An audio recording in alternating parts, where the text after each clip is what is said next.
Doy la bienvenida a esta mesa de economía. Le hemos cambiado, Jorge Greve, bienvenido. No es de economistas, le hemos dicho de economía. Mejor. Muchas gracias por la invitación. Estamos bien ahora, pero el contexto que hemos escuchado internacional, latinoamericano, hemisférico y boliviano no es necesariamente la mejor noticia para empezar esta semana. Así es, y de hecho me parece que con los bombardeos, pero el antecedente del puente, se dinamita no solamente el lugar en conflicto, se dinamita el conjunto de las fichas que están hoy en juego. Gracias, Gabriel Loza, por estar acá nuevamente con nosotros. El gusto para mí. Y doblemente gracias, Lourdes, que es parte de nuestro grupo de economistas para nuestra mesa de economía, hoy poniendo el acento en quienes pagamos la factura. Lourdes, las mujeres, lo vemos desde la economía esta vez. Bienvenida. Un gusto estar aquí, Claudia. Gracias por el espacio. Les cuento y voy a ir rapidito, por favor me ayudan a lanzar esta última nota. Están surgiendo ya algunas repercusiones de este bombardeo en la madrugada. Hay que tomar en cuenta la diferencia horaria, pero Rusia ha dado un mensaje clarísimo después de lo sucedido el fin de semana. Permítanme esta notita, por favor. Ola de bombardeos rusos contra varias ciudades de Ucrania. La mayor campaña de ataque en meses, que incluyó a la capital Kiev, se produce 2 días después de una explosión que destruyó parcialmente el estratégico puente de Crimea, de la que Moscú acusó a Kiev. Por la mañana nos despertaron con un saludo de nuestros vecinos. Todo esto se ve aquí y en toda la ciudad. Han sobrevolado cada media hora, unas 7, 8 o 9 veces. El ejército ucraniano afirmó que las fuerzas rusas habían disparado 75 misiles sobre ciudades de todo el país, en una serie de ataques que incluyó el uso de drones iraníes lanzados desde Bielorrusia.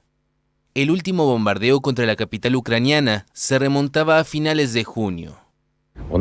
Quieren el pánico y el caos, quieren destruir nuestro sistema energético. No tienen remedio, el segundo blanco es la gente. Putin confirmó ataques masivos con armas de alta precisión de largo alcance contra la infraestructura energética, militar y de comunicaciones de Ucrania y prometió responder a nuevos ataques.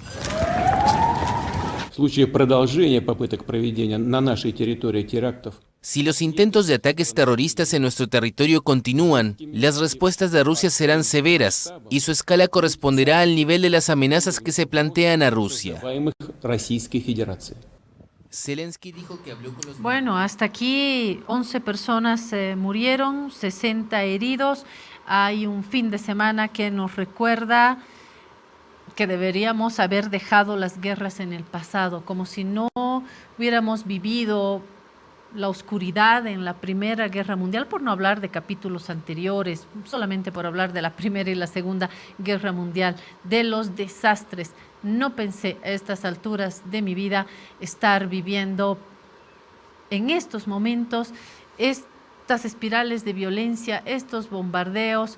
No sé si peco de ingenua, pensé que lo habíamos superado, pensé que estábamos en otra etapa de nuestra historia universal, pero aparentemente mucho desarrollo y muy poco avance en nuestros principios humanos. Me siento decepcionada. Pensé que estábamos en otra etapa, pero no, seguimos con estos ataques, con estas mezquindades. Esta es miseria humana, venga de donde venga. Vivir estos niveles de violencia me parece que solo habla de nuestro retroceso y del lado oscuro que tenemos, ¿no? Al margen de los lados en cuestión. Mucha tecnología y poca humanidad, ¿no? Porque se supone que todo el crecimiento, desarrollo, la tecnología debería beneficiar a la humanidad. Y parece que la humanidad no es el fin, su bienestar, sino el negocio, porque uno ve las vidas y yo veo la parte de la economía, porque nos aproximamos al peor escenario que ya habían pronosticado los propios organismos internacionales, de el tercer escenario de una recesión inevitable. Y eso nos preocupa por los efectos en los países en desarrollo, como Bolivia, los países pequeños, que no estamos metidos en este baile directamente, pero sufrimos las consecuencias. Y esa consecuencia la recibimos toda la población. Yo creo que estamos viviendo un desorden internacional muy peligroso. Las instituciones encargadas de cuidar la paz, de promover el desarrollo, de tratar de encontrar soluciones a las graves carencias que tenemos en el sistema internacional global y la amenaza del cambio climático, todas están fallando. Las Naciones Unidas y el Consejo de Seguridad no pueden mediar y no logran que se sienten a resolver diplomáticamente el tema de Ucrania, que es resultado de una invasión injusta, abusiva por parte de Putin. Pero peca alguna instancia dentro de Naciones Unidas, no lo está logrando porque... No están logrando sencillamente porque en el Consejo de Seguridad están los países que tienen veto, y que son 5, uno de los cuales es Rusia y el otro es China, y obviamente Rusia, con su derecho a veto, bloquea cualquier condena en el Consejo de Seguridad. No ocurre eso en la Asamblea General, pero la Asamblea General no tiene poderes vinculantes. Acabamos de oír el tema de la crisis del sistema interamericano. El BID y la OEA también están en un problema, ahora que se ha destituido a Claver Caroné. América Latina se está peleando por la designación del sucesor, o la sucesora en este caso, y hay una primera pulseta entre Argentina y Costa Rica y México. Entonces, tampoco va a haber una cosa muy clara en la elección de lo que era una especie de acuerdo, que sea una mujer de relevancia. Pero la mujer que están proponiendo, la más viable, es costarricense, y Costa Rica ya tiene la UNCTAD, ya tiene la Flaxo, ya tiene la CEPAL, y por lo tanto una costarricense más en el sistema interamericano o global pareciera que no es lo más equitativo. Pero así están las cosas. Entonces, es una época complicada. Y de la OEA, sale crisis, ¿no? Y escándalo. No, obviamente, ahí estamos arrastrando una crisis desde hace bastante tiempo, y la idea de construir una alternativa latinoamericana no ha funcionado. La CELAC no es la entidad que mejor parada está para resolver problemas, para concertar posición. La región está muy dividida, y eso lo podemos ver en relación a la guerra en Ucrania. El país está apoyando a Putin, esa es la verdad de las cosas, y está apoyando a Irán. Entonces, no estamos bien ubicados como bolivianos, y la América Latina está dividida profundamente. Lourdes, ¿qué dices? Agrego una capa más. El problema de la guerra está provocando migraciones masivas, tanto Rusia como Ucrania, y eso hace que el sistema de cooperación internacional esté redireccionando sus fondos justamente para atender estos desastres humanitarios. Que se vuelven prioritarios. Se vuelven prioritarios, y entonces perdemos oportunidades de que en esta potencial crisis, recesión económica, los organismos internacionales puedan invertir en África, en América Latina, que tal vez lo necesitarían, ¿no? Porque ahorita están armando campamentos de refugiados donde se prioriza salvar vidas, ¿no? Y entonces esto genera nuevamente otro de las visiones que tenemos sobre un momento crítico. Y acá también hay presiones de qué lado estás, ¿no es cierto? Creo que hay una presión en el mundo todavía bipolar hacia una multipolaridad, pero hasta ahora se está presionando un poco para que todos pongan su apuesta aquí o allá, y me da la sensación de que en ese juego podemos perder todos, porque hay un equilibrio muy, muy difícil. Ya no hay equilibrio. En este momento ya hay bombas, ya hay muertos, ya hay heridos, ya no hay un equilibrio. Me parece que, como mencionaba Horst, Naciones Unidas debería ser una primera. Riesgo.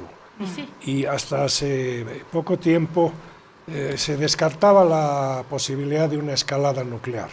La información que se tiene de los últimos días es que la probabilidad del uso de armas nucleares, si bien de carácter táctico todavía, ha subido enormemente, fruto de la situación que se ha presentado en términos militares en Ucrania. Entonces, estamos al borde de un problema mucho más serio todavía. Así es. Esta mañana recordé, no quiero pecar de alarmista, pero cuando desperté y me enteré de los bombardeos, me acordé inmediatamente de ese meme que circuló cuando dejaron a Rusia fuera del Mundial y estaba a la cabeza de la FIFA que decía, estás fuera del Mundial. Y Putin le responde, no habrá Mundial. Es decir, me parece que podemos llegar muy lejos. Lo que pasa es que los juegos de la guerra no puedes controlarlos. Es decir, cuando estalla el conflicto se dijo que es geopolítico, pero que está focalizado en una parte de Europa. Los propios europeos no se sentían parte del conflicto directamente hasta que sufrieron las consecuencias de las sanciones. Porque hay guerras, sanciones, hay agresión y contrarreacción a nivel del mundo geopolítico. Y nosotros no podemos ser piezas o fichas de un ajedrez que además está mal jugado. No hay un ajedrez, hay una violencia. El ajedrez es un arte. Lo que hay aquí, acción y reacción. Lo que tú dices de la ayuda humanitaria. ¿Cuánto necesita Oxfam o el tema para la lucha del hambre? Se hablaba de 5.000 millones de dólares, por ejemplo.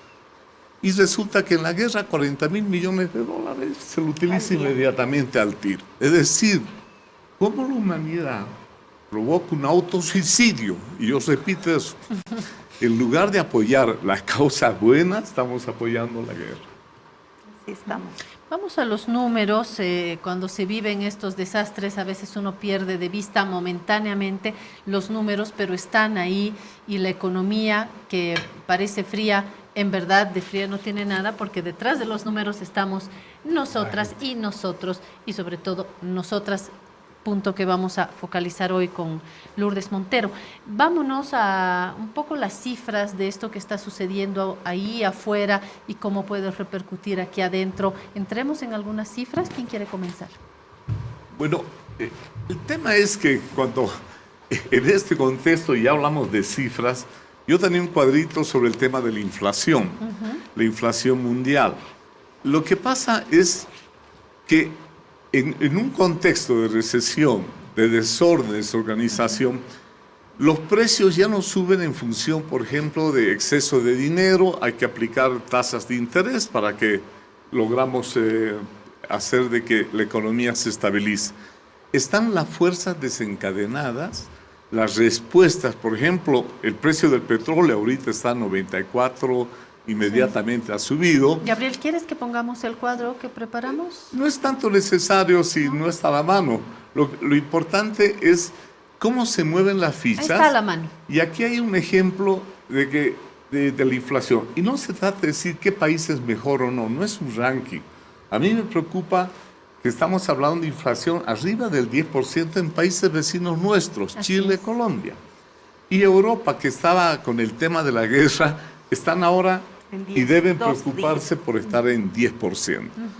Y esto no es un dato, es que cuando se desencadena la inflación ya no se puede reducir la cantidad de dinero y estabilizarse, porque hay las reacciones por especulación, porque hay el problema de bloqueos, se contrae la oferta, los alimentos que estaban bajando van a empezar de nuevo a subir por el tema geopolítico.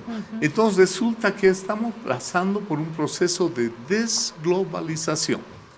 La globalización era buena porque es más mercaderías y productos más baratos, ¿verdad? Esos eran beneficios que podíamos ver de la globalización. Pero al contrario, desglobalización va a ser menos productos y más caros.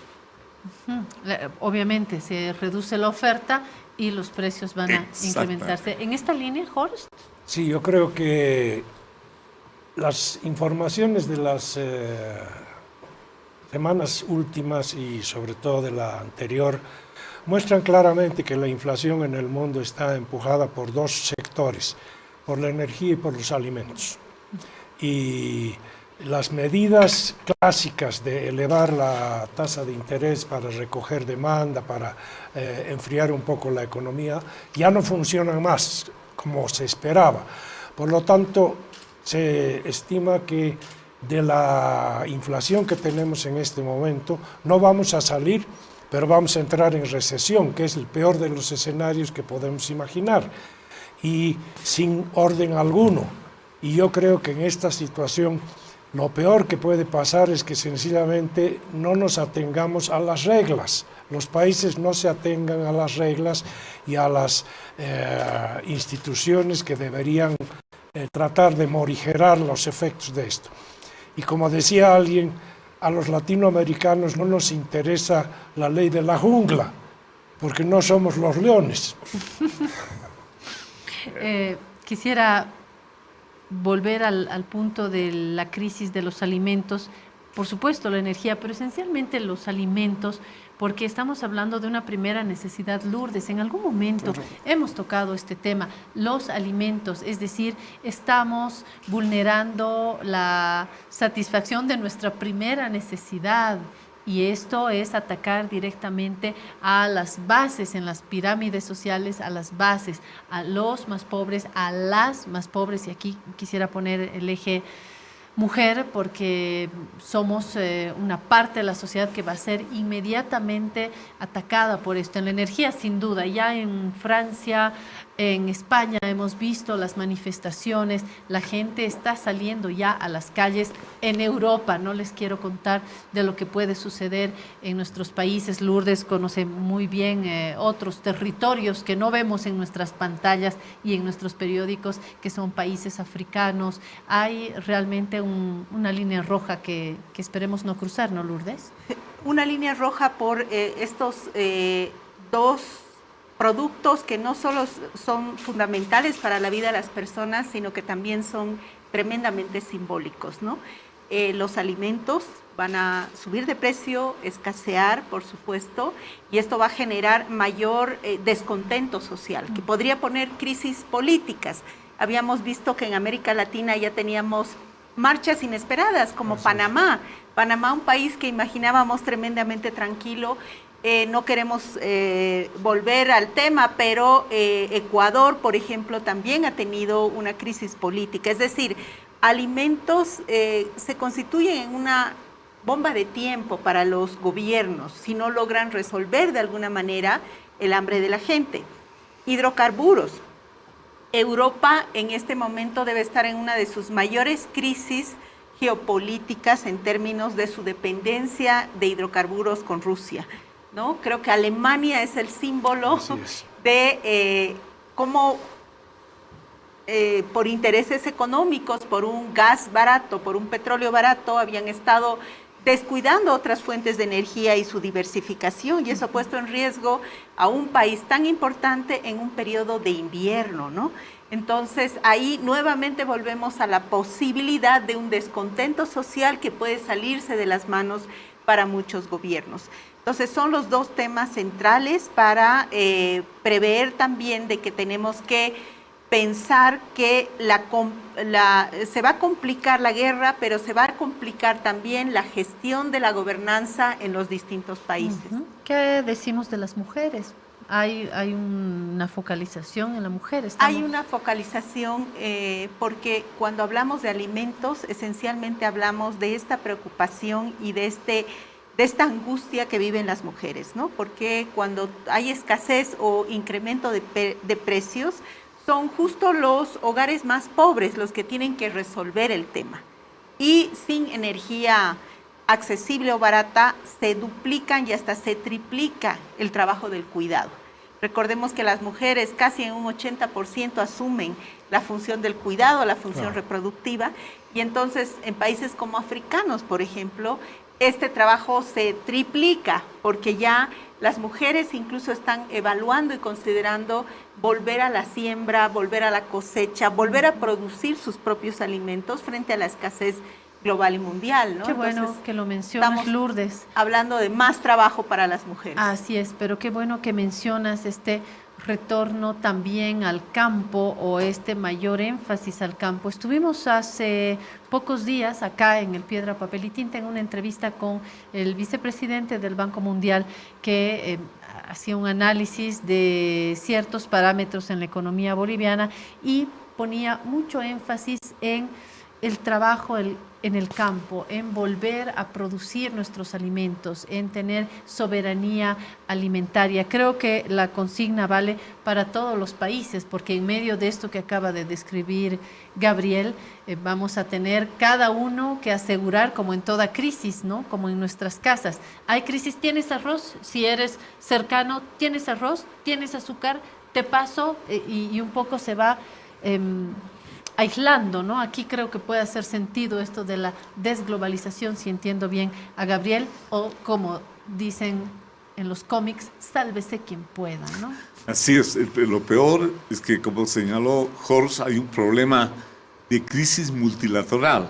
Hay una crisis energética de alimentos, los costos de la humanidad y las mujeres las que sufren el efecto. El problema es cómo nosotros actuamos para esa respuesta. La salida del sálvese quien pueda, justamente la salida que estamos haciendo. Los países hacen restricciones, se preocupan, como en el caso del COVID, se preocuparon por su cuestión sanitaria interna, cerraron todo. O sea, ese es el mundo que tenemos que ofrecer. Ahora, las lecciones para el país, para mí son: la agricultura ha crecido casi un 6% hasta mayo este año. Yo veo que hay producción agropecuaria. ¿Es un buen número o no tanto, un buen número, porque no crecía a esas tasas, más era la minería la que creció, la que hizo subir el PIB fue al primer trimestre la minería. Y ahora la minería, con el tema internacional de los precios, más bien se ha desacelerado, y la agricultura, la industria de alimentos, esa es la que debemos también proteger. Los problemas que estamos viendo internamente a mí me hacen ver la importancia que tiene Santa Cruz, el Beni y el Oriente en la producción alimenticia, agroindustrial del país. Deberíamos estar más preocupados de esos temas de seguridad alimentaria.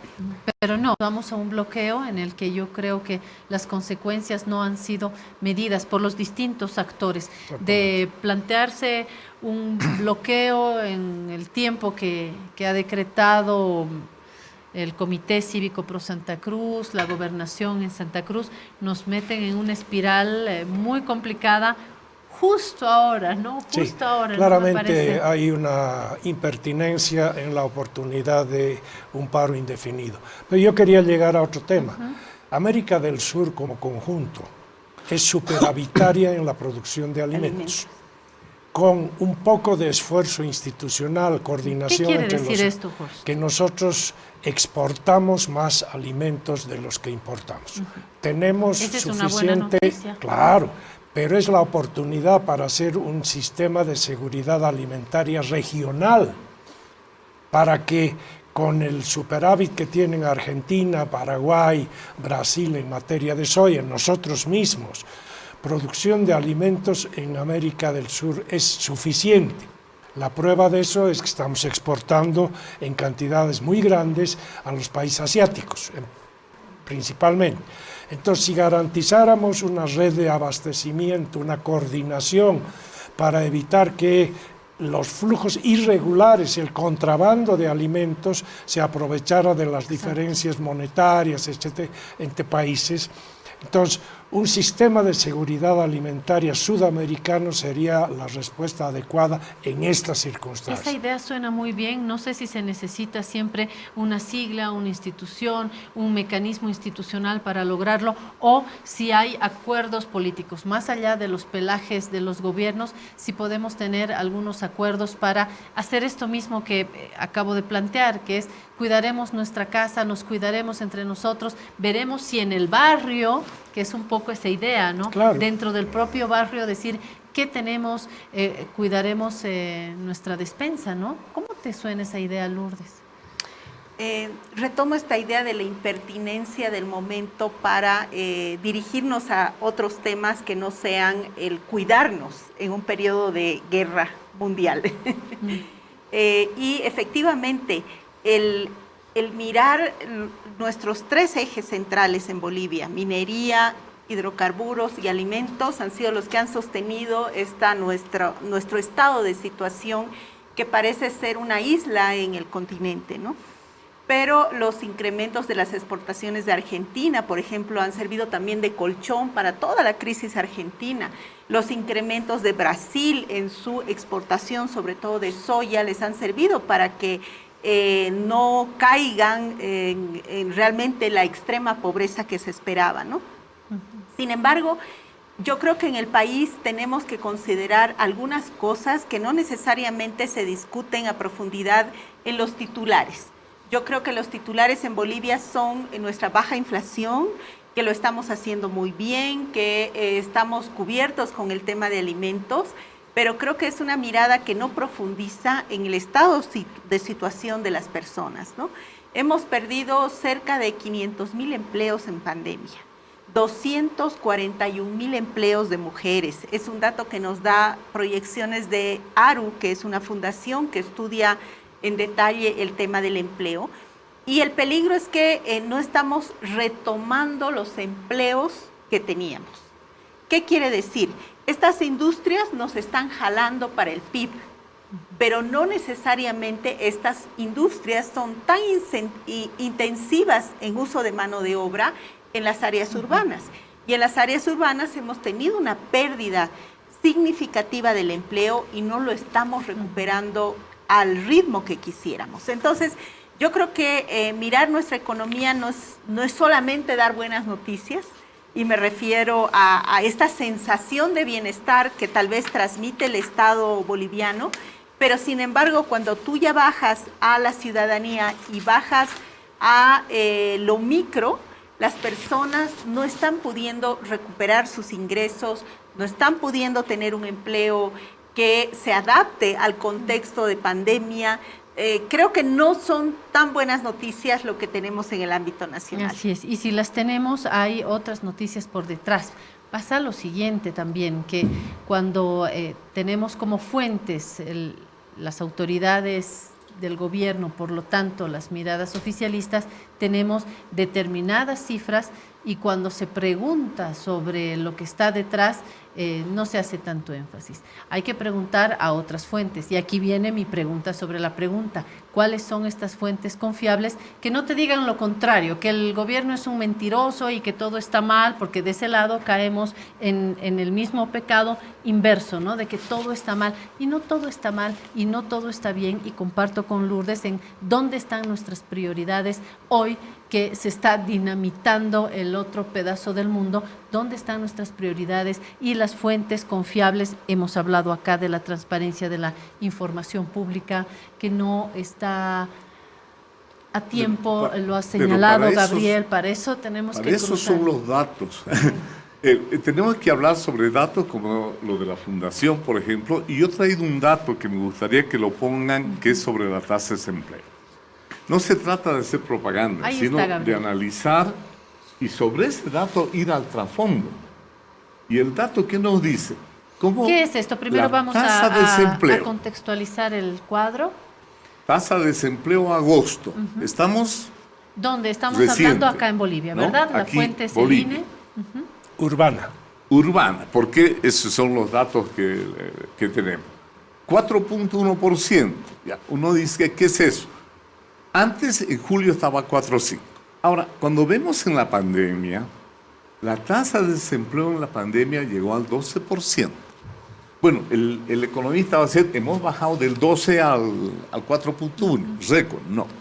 Hay que comparar con el periodo prepandemia. Y en el periodo prepandemia estamos a los niveles del periodo prepandemia. Eso es lo que diría uno que analiza la estadística.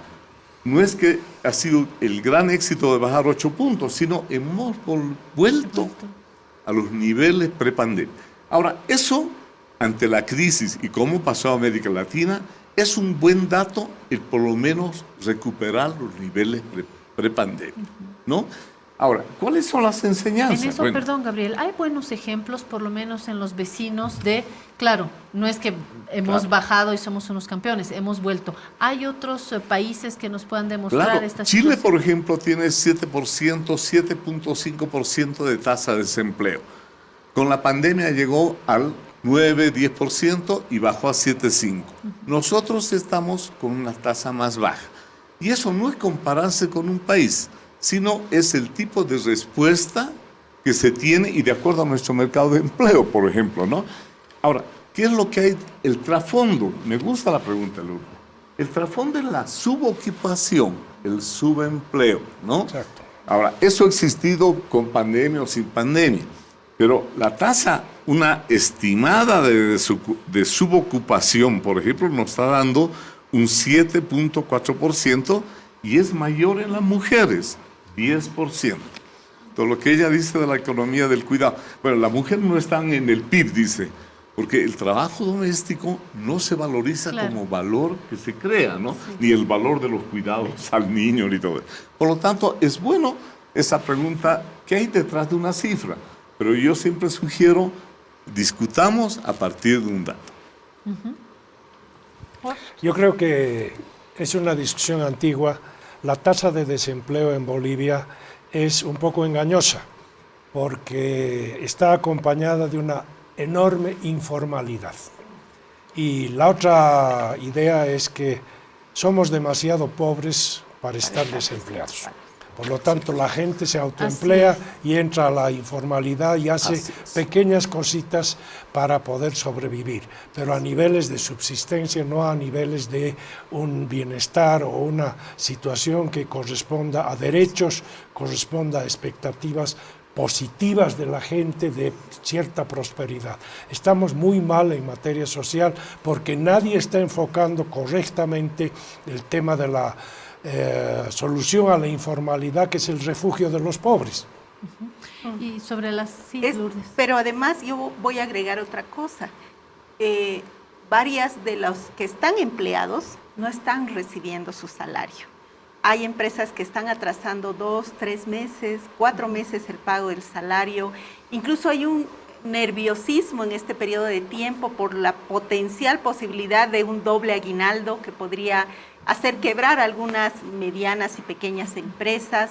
Es decir, hay una sensación de contracción económica que tal vez esta celebración de la tasa de desempleo abierta baja o un crecimiento interesante o el otro no condice con la emocionalidad y la sensación que está viviendo la gente, ¿no? Que es de una contracción económica. Mucha gente prefiere seguir trabajando a pesar de que no le paguen su sueldo porque quieren la seguridad de un empleo, ¿no? Y entonces yo creo que esa sensación, que sobre todo la voy a focalizar en la parte urbana, no está siendo adecuadamente leída y atendida, diría yo, por el Estado. Estaba pensando en los niveles de pobreza también. Es muy claro lo que dice Horst. Un desempleado o desempleada en Alemania dice, estoy desempleado y hay un Estado que le protege, que le da un mínimo, pero esto es Alemania o es Francia.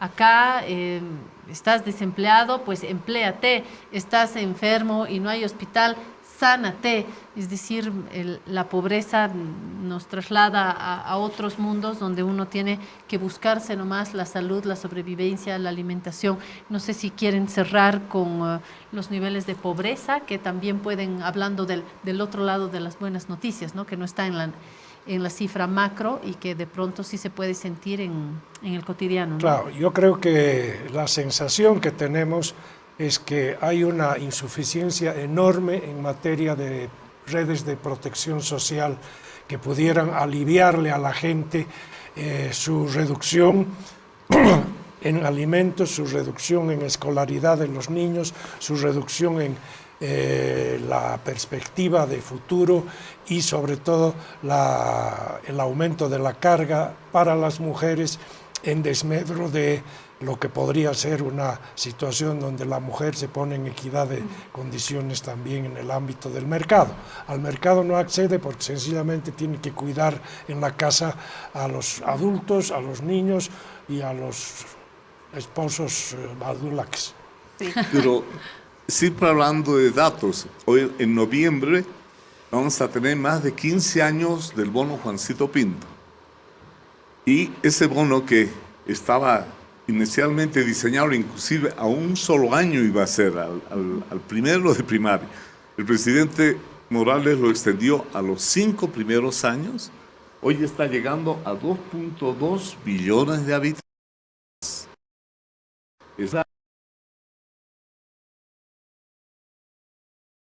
social que se diseñó en el Doha.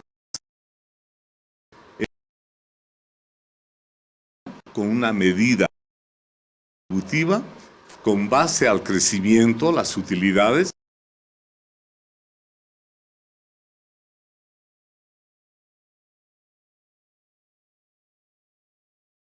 El diseño que tenía el plan de desarrollo, generar excedentes para el propio sector, pero para el tema social. Para mí, el bono Juancito Pinto es una política estatal, continua y que ha tenido un efecto concreto en las niñas. Es indudable que los bonos o varias de las medidas han construido una nueva clase media, ¿no? Y hemos hablado muchísimo antes de la pandemia y antes de esta nueva clase media boliviana. Sin embargo, justamente la pandemia ha revelado la vulnerabilidad de esa clase media gracias a una política social interesante que hemos tenido los últimos 15 años. Sin embargo, la vulnerabilidad de esa clase media ha hecho que, según datos nuevamente de proyección de ARU, hemos tenido 300.000 nuevos pobres en este periodo, ¿no? Efectivamente, no sabemos si de una pirámide hemos pasado una chacana con una clase media robusta, hemos vuelto a pasar a una pirámide. Pero, ¿qué nos dicen alguna información? Que esa clase media que ya venía siendo vulnerable porque se incorporaba al mercado de trabajo informal, ahora en este periodo ha perdido ahorros. Ha perdido ahorros por enfermedad, ha perdido ahorros porque ha dejado de trabajar, porque la informalidad ha dejado de trabajar. Entonces ahora esa clase media está al borde de volver a la pobreza. Punto final, son las 12, como la Cenicienta nos vamos, con Horst Greve, con Gabriel Loza y con Lourdes Montero, agradeciendo a Horst y a Gabriel que están acompañándome en estas mesas sobre economía.